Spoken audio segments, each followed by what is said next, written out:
Frontline Storytellers, how to train your team on subscriber experience. That's what we'll be talking about on this episode of the Story Connect podcast. Hi, I'm your host, Megan McCoy-No, one of the storytellers at Pioneer Utility Resources, and I am joined by Scott Paul, Customer Services Director at Beacon Broadband on the Oregon coast. It is lovely over there, Scott, I must say. Now, we are not on the Oregon coast today. Down in Vegas. We're in the desert today. I know. We are podcasting from the Calyx Connections conference. So we like to say that any background noise that you may notice is ambiance to set the mood for sharing ideas. Fair. Do you feel, are we setting the mood? I feel like we're setting the mood. We're sharing some ideas. Good. Scott, thank you so much for joining us today. And especially because we haven't hung out before. Yeah. So it's a level of trust to say, sure, I'll do this with you. You know, though, but you've got a good friend that I trust like nobody's business in Kelsey Bozeman out of Coos Curry Electric Cooperative up in Brookings, Oregon. Wonderful. She's one of my favorites. Kelsey. She is one of my favorite utility pioneers as well. She trusts you? Not a problem. Look at you. Well, I love Beacon Broadband. I've been a fan of y'all's for a while. You're a member of Pioneer, which is really fun, through Coos Curry Electric.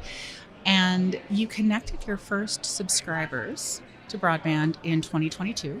Correct. So talk to us about where you are now. What are your biggest challenges and opportunities? Yeah, so right now we're at 4,000 customers. You know, we right at that 2,000 mark at the beginning of this year, now over right at the 4,000. So we've doubled our business in 10 months and 14 days. Whew, it's been a rush. And so I think that's our biggest opportunity, is that we've gone so fast, so quick. We haven't had a lot of time to make sure we're doing it right every single time.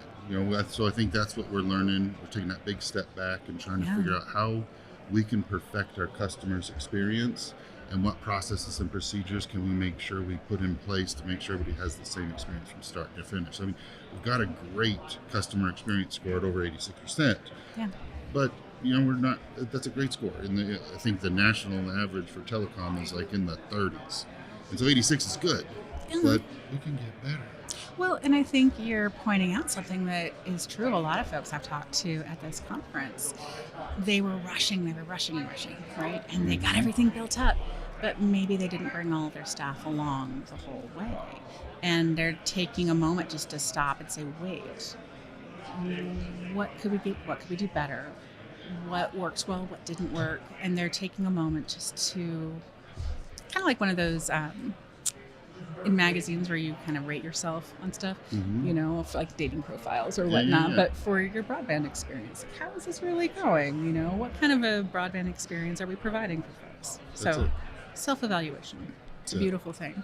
So you call your folks the Beacon Broadband customer care team. Correct. Which I like. It's not service, because service is kind of a little distant. Maybe it's something we have to take care of. Care, I mean, I feel like you're going to give me a hug, right? Just in the title of your team. So I love that you have care front and center. Tell us a bit about what your team looks like. Yeah, so I have currently on my team in-house employees for the customer care support team. We've got 5 customer support representatives, 2 in our Gold Beach office, 3 inside our Brookings office. Just a phenomenal group of individuals. We hired every one of them right out. No real customer care.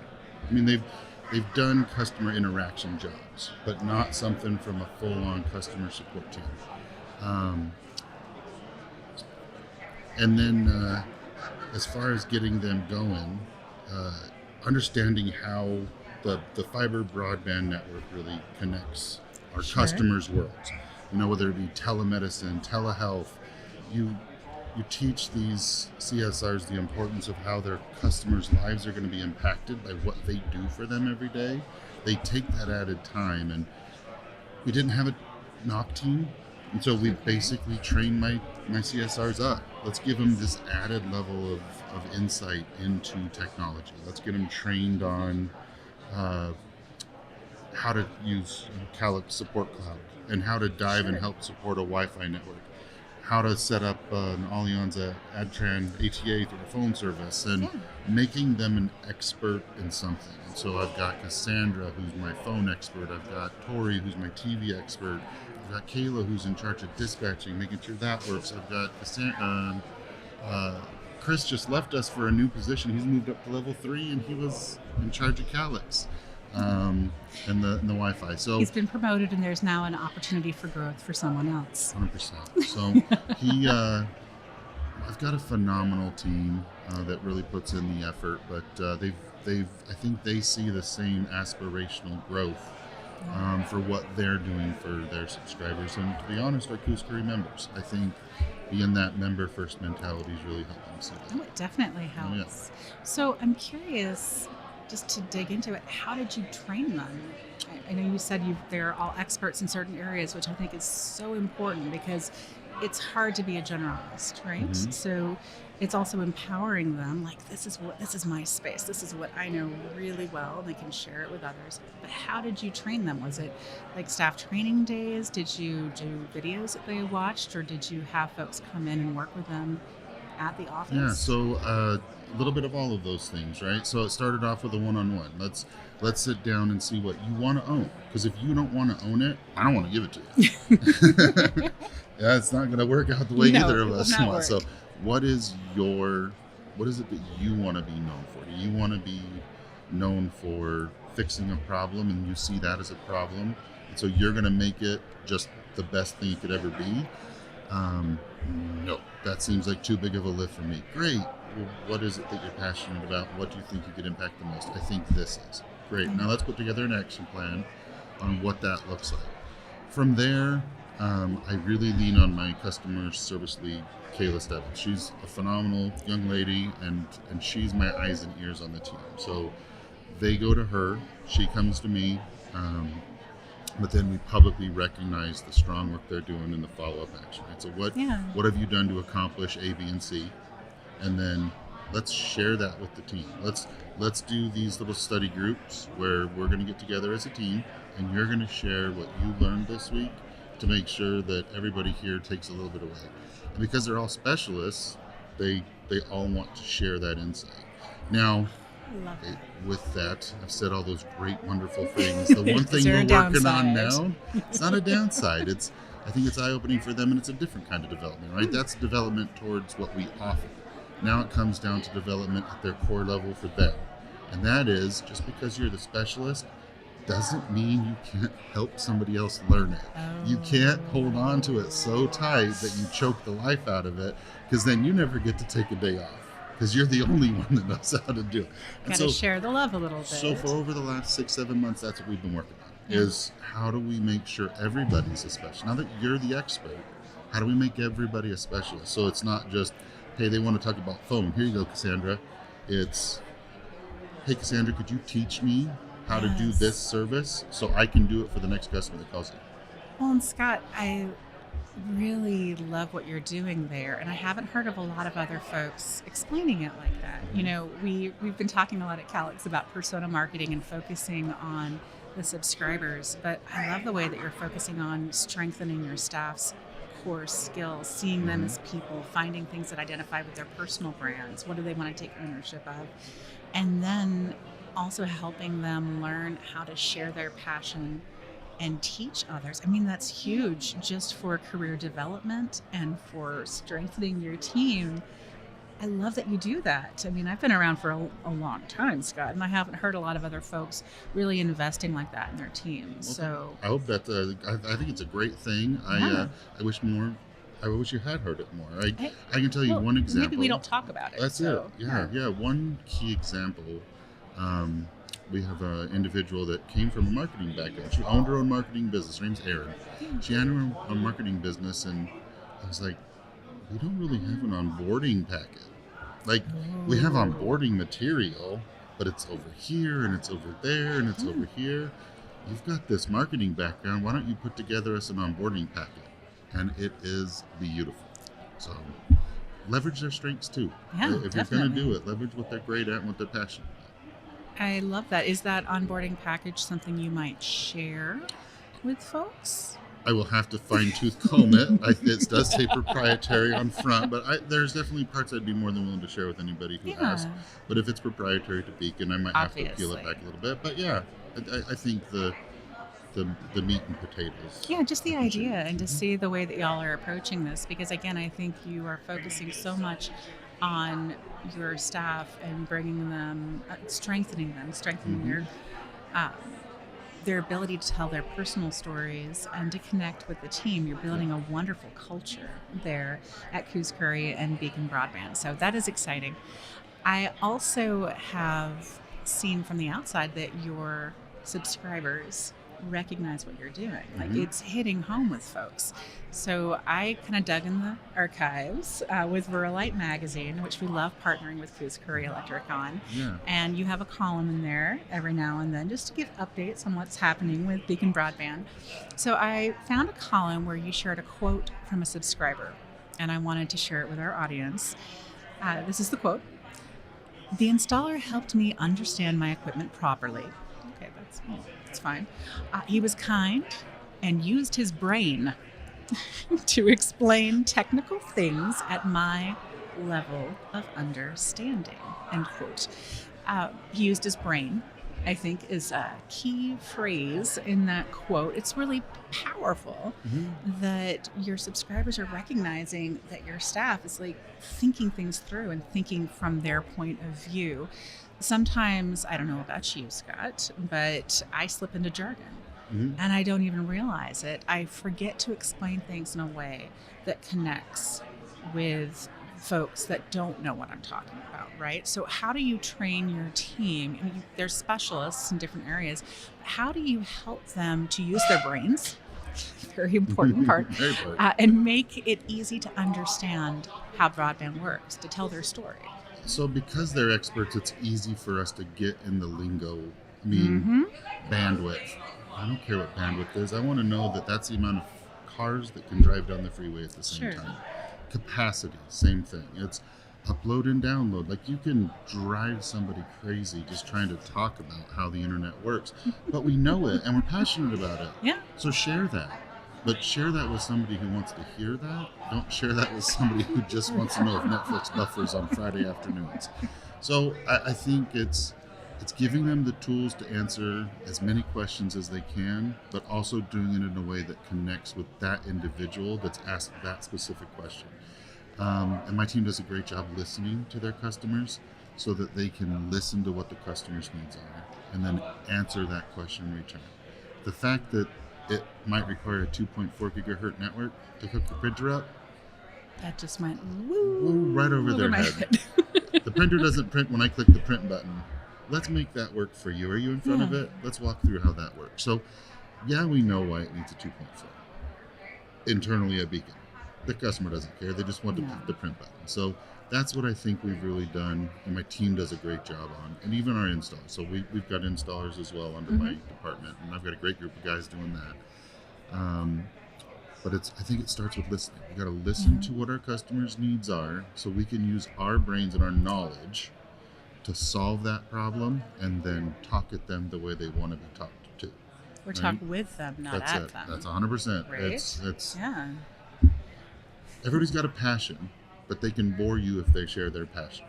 So let's be passionate at their level Yeah. and finish the conversation. Do you have any notes? Do you use, like some folks have for their CSR teams, they'll have scripts that they use for things. Do you have any tools like that to help folks? So is- yeah, how does it so work? Kayla's put together just basically for like a new order that's coming in. Mhm. She's put together like okay, do they want the triple play? Do they want the single play? Where's their existing router located? But it's very just to help our installer know a little bit more. But that empowers the installer when they show up. Hey, I heard your Spectrum router or your X company router is up on the third floor. Yeah. Let's get up to the third floor and see if that's the best location, or did you have a different idea where it was going? But oh, the customer service team listened to me. They gave you the tools and resources you needed to then ask me to solve my problem. Okay, so they've got kind of a guide how they can set up other team members for success, That's it. which is important. Do they have like words to never use? I think I've just beat it into them that we're not allowed to use the word no, right? Oh. There's a difference between not possible, Mm-hmm. no, and absolutely not, right? Let me look into that. Mm. What a wonderful idea. I haven't had come across that just yet, but let me put it in front of some leadership and find out what solutions we have. So if I am across the room and I hear no, it's like the one bugaboo at Scott's Lab. You don't say no to Scott, you say yes. Or you find a different way to distance yourself from that situation. My team's very aware of that. Like, we are member first, and we don't tell people no. It might not be possible, but no never comes out of our mouth. Ah, I love that. You're always looking for solutions, not closing That's doors it. on anyone, which is so good. I want all this underground. Great, it's $20 million. It's not a no. It's just going to cost you a lot of money to put it in the ground. Uh, so you talked briefly about this earlier with the team sharing their strengths with each other. Do you have any other mentoring opportunities to really help your team strengthen each other and learn from other people across Beacon Broadband and maybe at Coos Curry or even outside of your group? Yeah, I was just saying, I don't think I have anything extra inside to my team that I'm doing. I mean, we definitely challenge team builder ideas and contests and things to have fun inside work, but I do challenge my team to step out their role and find something that they can be passionate outside of work. And so Beacon Broadband just, with the help of Bill Gursky, our sales and marketing vice president, launched Connected Senior in the city of Gold Beach. Connected Senior, it's hit you with something fun, but Yeah, I like fun things. Connected Senior is, we've got the largest elderly customer base in the state of Oregon in Curry County, the county of Coos Curry Electric. Yeah. It's one of the big counties we have. It is. Yeah. And because we have an older population base, we wanted to find a way to help educate them on how to use a computer.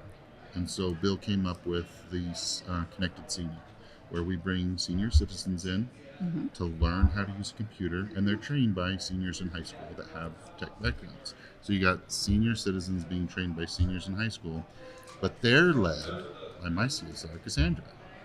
So you've got step out of your comfort zone, give back to the community, and that's where you make your mark long term. So that's where I challenge my team outside of the building it internal, build it outside. Yeah, I love that. And the seniors and seniors.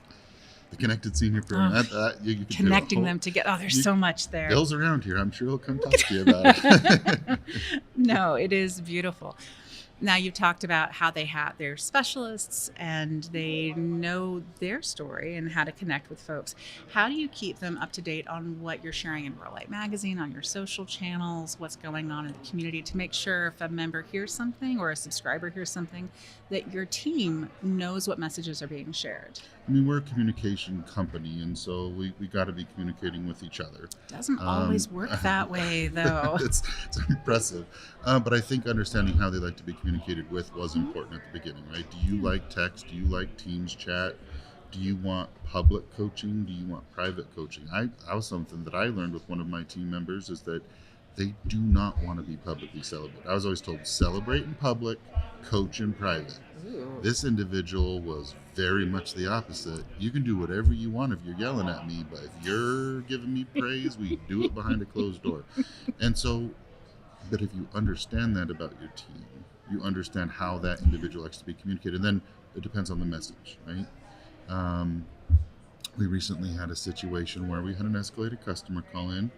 Customer was very upset, and the team was like, I want, like, passionately, there's a bad call, but I want to cancel this customer. It's like, well, hold on, let's take a giant step back. That sounds awfully close to no. I was going to say, we don't cancel customers.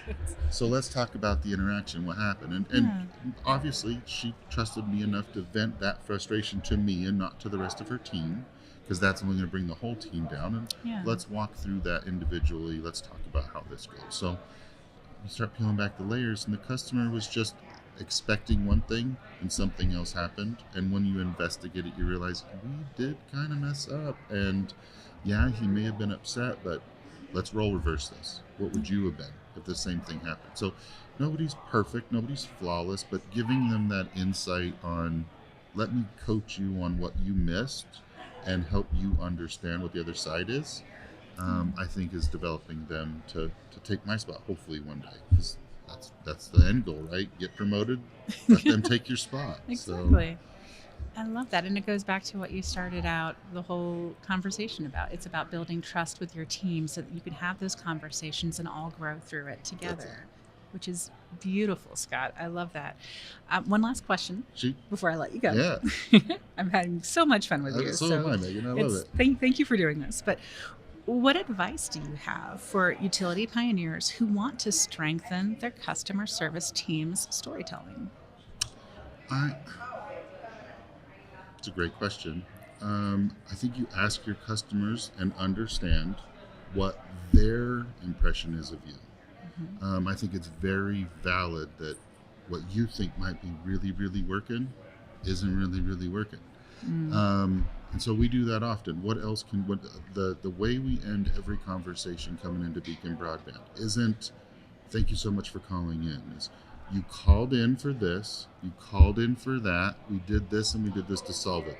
What other things can I do to help make your Beacon experience great? I love that. So find those extra pieces. You don't need to take a survey every 30 months or 3 days. It's just what else do you have? And so taking it to that next level, I think, don't settle with patting yourself on the back.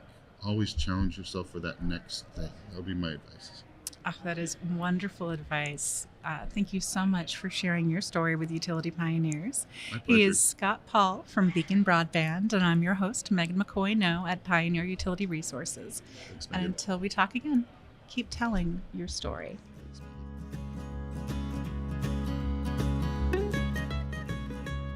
Story Connect is produced by Pioneer Utility Resources, a communications cooperative that is built to share your story. Story Connect is engineered by Lucas Smith of Lucky Sound Studio